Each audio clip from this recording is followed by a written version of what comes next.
Kepolisian daerah Papua Barat mengambil langkah pengamanan ekstra dengan merencanakan pembangunan 3 pos BRIMOB di wilayah Moskono, Kabupaten Teluk Bintuni.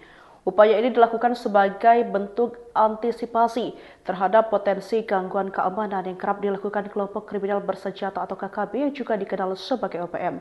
Kapolda Papua Irjen Johnny Edison Isir di Manokwari, Papua Barat, Rabu 7 Januari 2026 mengatakan keberadaan 3 pos BRIMOB akan mempertebal pengamanan wilayah yang cenderung mendapatkan gangguan dari KKB sendiri.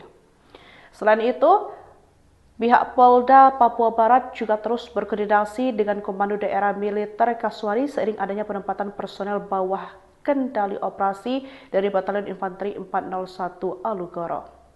Kapolda mengatakan sembari menunggu tersebut, realisasi pembangunan 3 pos BRIMOB juga, personel Polda Papua Barat dan Polres Teluk Bintuni tetap melakukan patroli berkala untuk meminimalisir gangguan dari KKB.